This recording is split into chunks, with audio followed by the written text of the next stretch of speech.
All right, quick drink of water.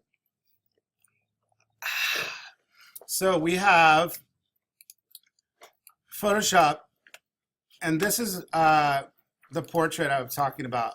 If I turn off the layer mask, I still have all that stuff there, but when I actually masked it off, I went to the edges of this image area. That's the size that we're actually going to be working with. It's all going to be inside there.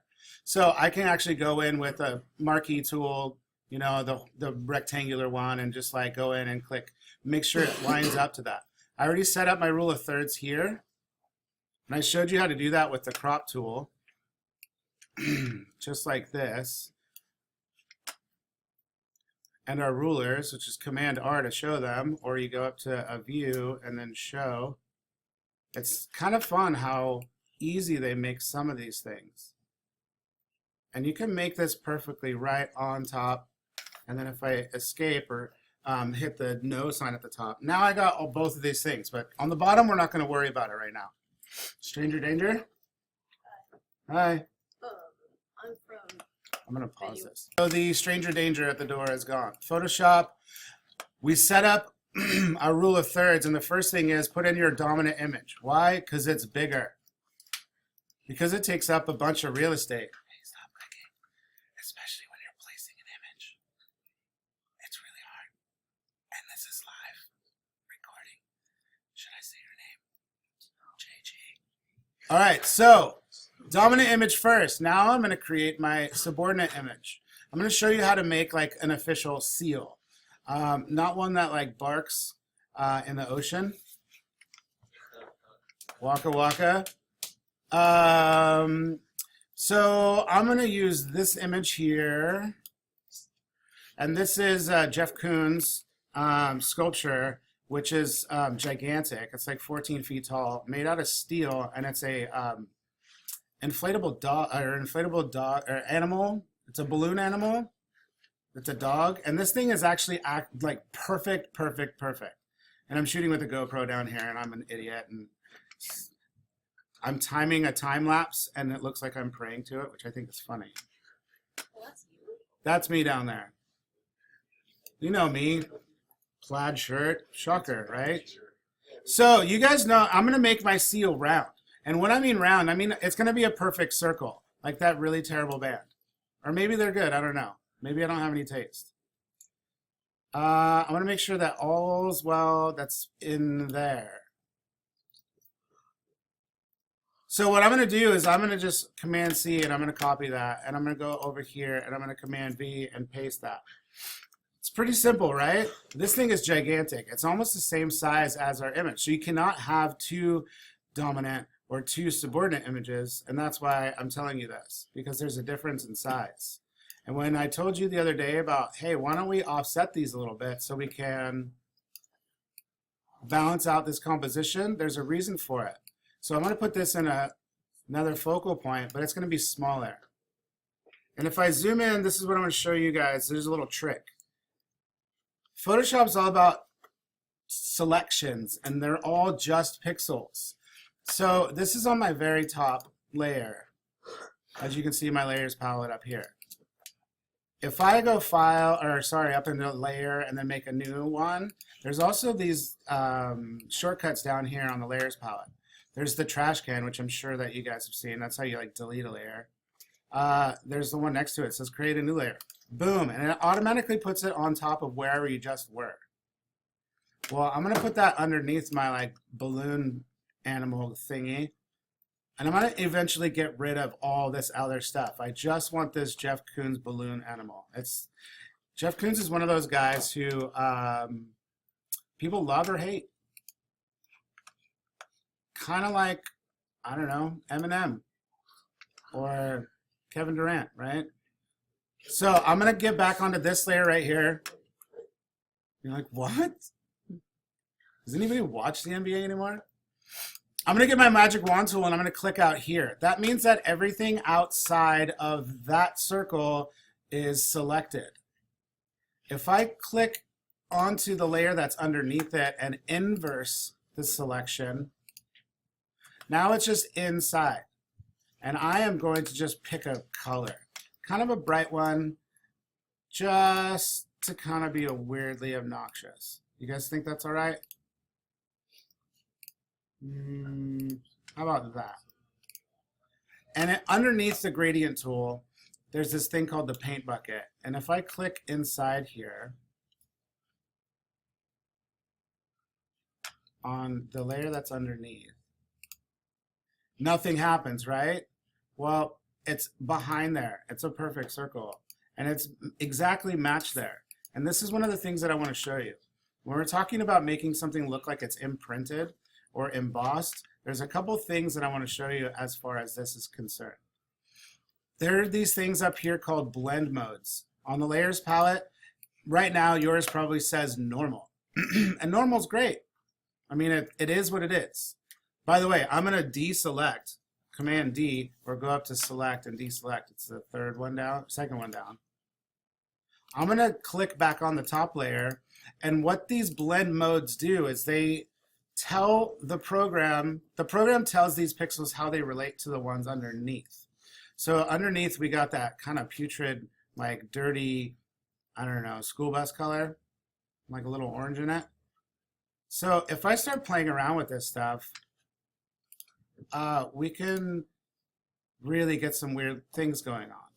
And maybe I want to do that. Maybe I want to do an overlay. Maybe I want to use some like different things. And you're going to have to play around with it. Because if we're designing money, we want it to be like kind of difficult for people to say counterfeit. The ones that are like difference and subtract and like hue, they're kind of weird. We don't want these like chunky bits over here. I'm going to try that one. Maybe I'll do hard light. Maybe let's do that one because it looks a bit weird, and I'm going to show you how not to go too nuts. I'm going to drop the opacity of this thing down a little bit. Oh wow, that's getting chunky. So let's do this really quick. I can drop the opacity down on it so we can see through it. And there's another thing that I want to show you up at the very top where it says layer. We can also go to layer style. And this is the slow way to do it. On our layers palette, there's this thing that we can do, which I know that you know how to do, is if you double click the layer itself, we get these layer styles. So why don't you try double clicking your layer? These little shortcuts are awesome. And the thing is about Photoshop, they always add features they've never taken any away in like the almost 30 years it's been around, I think. There's one that's called bevel and emboss, and in order to you see it, I'm going to click that, and I'm also going to click to highlight what this is here. So there's like inner bevel, there's outer bevel, like you can do all these different things, but it doesn't look like it's doing so much. But if I start playing around with the size, whoa, that starts to get really weird. Maybe I don't want to do that much. Maybe I want to do like contour, and I'm going to click emboss, and all of a sudden it's going to start to look like a little more three-dimensional. You can change the angle which it goes.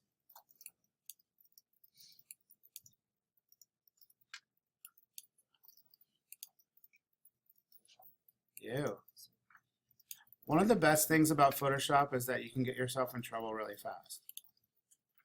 It's also the worst thing too. But the best thing about the best thing is that there's always Command Z for the most part.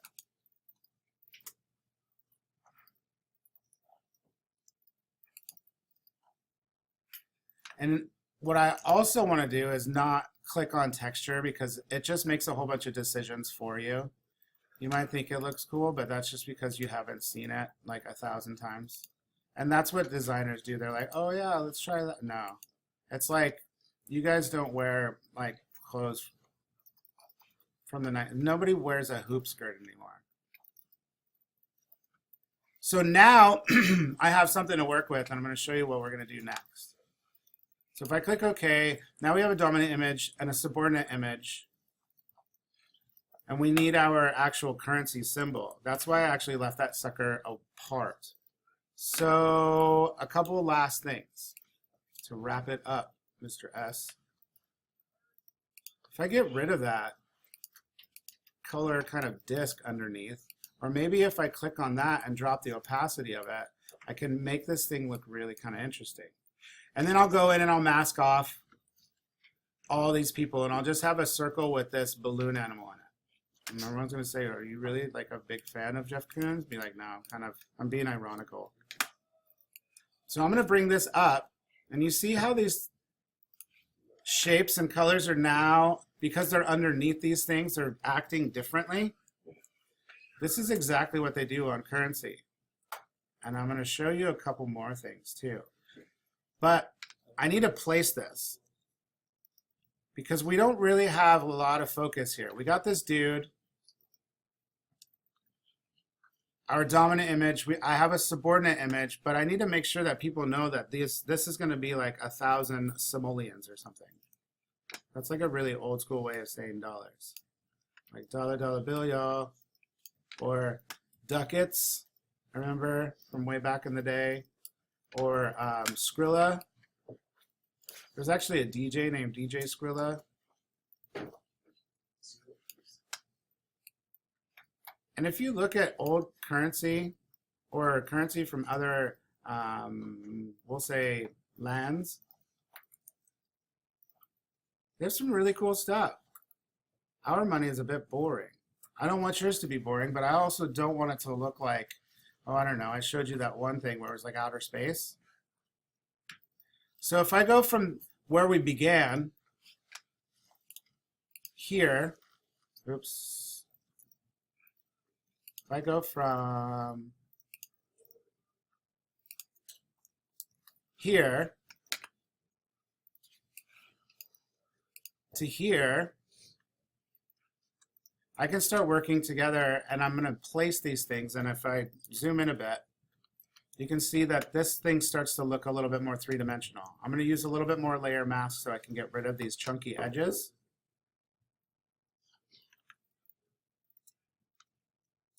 And I'm going to start looking at typefaces too.